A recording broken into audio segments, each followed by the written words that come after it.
Good morning students, welcome to PNMRC e-learning classes. So students, in continuation of chapter number 3, that is fiber to fabric, today we will start our video with the topic silk, page number 28. Silk is also a natural fibers, मतलब ये किससे obtained होती है? ये animal से obtained होती है. तो silk fibers are also animal fibers. Silk worm spin the silk fibre. Silk worm जो है सिल्क फाइबर बनाता है. The rearing of silk worms for obtaining silk is called sericulture. तो एक ये प्रोसेस जिसके अंदर हम लोग क्या करते हैं, सिल्क वॉर्म को पालते हैं टू ऑब्टेन सिल्क. इस पूरे प्रोसेस को हम क्या बोलते हैं? Sericulture. Find out from your mother, aunt, grandmother the kind of silk sari they have. आपकी मम्मी या आपकी आंट से या अपनी ग्रैंड मदर से पूछोगे तो आपको पता चलेगा कि उनके पास भी सिल्क की साड़ियाँ ज़रूर होंगी. List the kinds of silk. Before we discuss the process of obtaining silk, it is necessary to know the interesting life history of the silk moth. तो हम लोग पहले सिल्क के बारे में और डिटेल में पढ़ना शुरू करें तो हम लोग उससे पहले life history of silk moth के बारे में पढ़ते हैं. So life history of silk moth.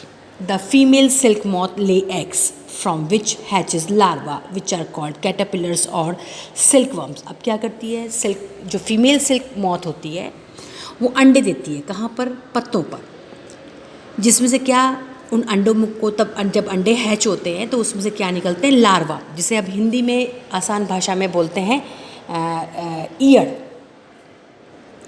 और इंग्लिश में बोला जाता है उनको कैटरपिलर्स और silkworms. They grow in size when the caterpillar is ready to enter the next stage of life history called pupa.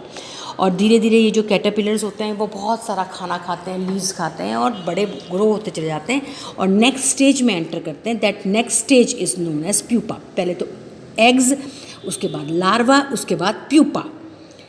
It first weaves a nest to hold itself. अब तब वो pupa की stage में आता है तो क्या करता है, उससे पहले अपने चारों तरफ एक शेल जैसा बना लेता है अपने मुंह से निकलने वाली लार से. Then it swings its head from side to side in the form of figure of 8. क्या करता है, जो लार्वा होता है वो 8 की शेप में अपने हेड को इधर उधर करता है और क्या निकालता है, अपने मुंह से एक तरह की एक सलाइवा जैसा बाहर निकालता है. जैसे आपने देखा होगा कि अपने मुंह से स्पाइडर भी एक सलाइवा बाहर निकालती है जिससे कि स्पाइडर का वेब बनता है. सिमिलर वैसे ही होता है. During this movements of head the caterpillar secrete a fibre made up of protein which harden on exposure to air and become silk fibre. अब क्या होता है, तब वो 8 की शेप में जो फाइबर, वो जो क्या नाम लार्वा होता है वो मूव कर रहा होता है तो उसके मुंह से एक तरह का लिक्विड जैसा जो लार है वो सिक्रीट होती है. That is made up of protein, जो कि हार्ड हो जाती है जैसे ही वो किसके एक्सपोजर में आती है, एयर के कांटेक्ट में आती है तो वो जो होती है वो हार्ड हो जाती है and become the silk fibre. और किस में कन्वर्ट हो जाती है? सिल्क फाइबर में. बिल्कुल वैसे ही जैसे कि स्पाइडर का वेब बनता है, बिल्कुल वैसे ही. Soon the caterpillar completely cover itself by silk fiber and turn into pupa. और धीरे धीरे ये कैटरपिलर अपने चारों तरफ एक शेल जैसा बना लेता है, पूरा कवर कर लेता है अपनी बॉडी को and turn into pupa. This covering is known as cocoon. इस कवरिंग को हम क्या बोलते हैं? Cocoon. The further development of pupa into moth continue inside the cocoon. Cocoon तब बन जाता है अपने चारों तरफ, वो एक शेल जैसा बना लेता है. उसके अंदर तब वो जो क्या नाम जो कैटरपिलर होता है अंदर वो डेवलप होना शुरू हो जाता है और किस में कन्वर्ट हो जाता है? एडल्ट मॉथ में. Silk fibre are use for weaving silk cloth. Silk fibre किस लिए इस्तेमाल होता है? To weave silk cloth. Silk cloth बनाने के काम में आता है. Can you imagine that the soft silk yarn is and strong as compare of thread of steel. अगर हम ये सोचें कि एक जो सिल्क का एक सिंगल धागा होता है वो इतना स्ट्रॉन्ग होता है कि आपके जो स्टील का उतना ही पतला धागा स्टील का से बना हुआ हो तो वो उससे ज़्यादा स्ट्रॉन्ग किसका धागा होगा? सिल्क का धागा होगा.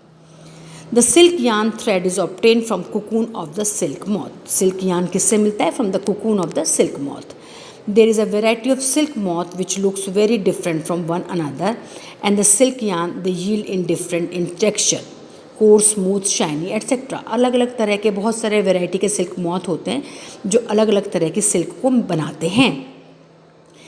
Thus टसर सिल्क, उसमें से एक आता है टसर सिल्क, एक है मूंगा सिल्क, एक है Kosa silk etcetera, are obtain from cocoons spun by different type of moths. और ये अलग अलग तरह की सिल्क मिलती है, वो अलग अलग तरह के वेराइटी के कोकून्स जो होते हैं वो उनको स्पन करते हैं। The most common silk is mulberry silk moth. और सबसे कॉमन जो सिल्क का कीड़ा होता है वो होता है mulberry silk moth. The silk fibre from the cocoon of this moth is soft. जो सिल्क फाइबर बनता है इस कोकून से वो बहुत ही ज़्यादा सॉफ्ट होता है, चमक वाला होता है, इलास्टिक होता है, और can be dyed in beautiful colours.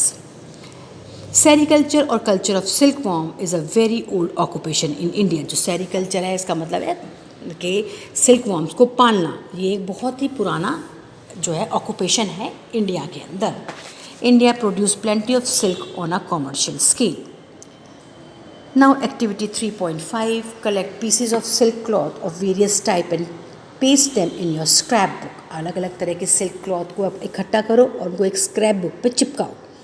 You can find them in a tailor's shop among the heap of waste cut pieces. आपको ये सब कहाँ मिलेंगे? टेलर शॉप पे। तब टेलर जो है अपने कपड़े काटते हैं तो कुछ कपड़ा बच जाता है उनके पास में, वहाँ से आपको सेग्रीगेट करना होगा। Take help of your mother, aunt or teacher and identify the type of silk such as mulberry silk, tussar silk, iris silk, मूंगा silk etc. तो इस सब चीज़ को करने के लिए आप अपने बड़ों की हेल्प ले सकते हैं।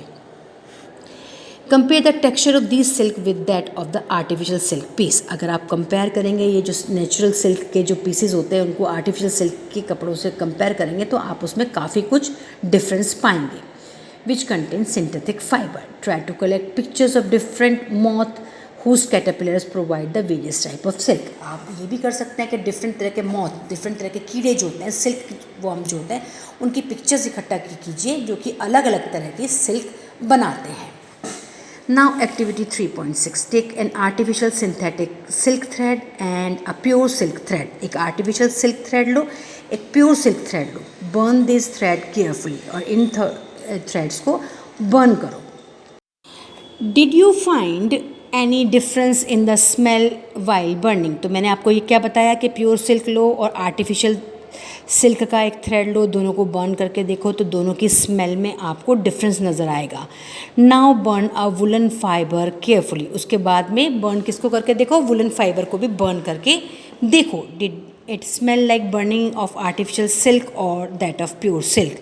और उसके बाद आप बर्न करने के बाद में आपको कैसी स्मेल आएगी? ऐसी स्मेल आएगी जैसे कि आप प्योर सिल्क को बर्न करते हैं, ऐसी स्मेल आपको सुंघाई देगी। Can you explain why? To remember when the cocoon stage is reached in the life history of silk moth, try the following activity. Activity 3.4, photocopy figure 3.9, cut out pictures of the stages of the life history of the silk moth and paste them on the piece of the cardboard of a chart paper. इसके बाद क्या करो आप कि different stages जो हैं silk worm के life history के, उसको आप कहीं से आप उसकी पिक्चर्स लो और उनको पेस्ट करो कार्डबोर्ड पे या चार्ट पेपर पे। Jumble them and now try to arrange the stages in the correct sequence in a cyclic form. और या फिर उनको जम्बल कर दो और फिर उनको करेक्ट क्या नाम जो है करेक्ट वे में उसको सीक्वेंस वाइज उसको पेस्ट करने की कोशिश करो। Whoever does it faster win, और जो पहले कर देगा बच्चा वो विन कर जाएगा। You may also describe the life history in your own word. Write it down in your scrapbook. So student, this is the end of today's video. We will continue this video tomorrow. Up till then, goodbye. Thank you and have a nice day.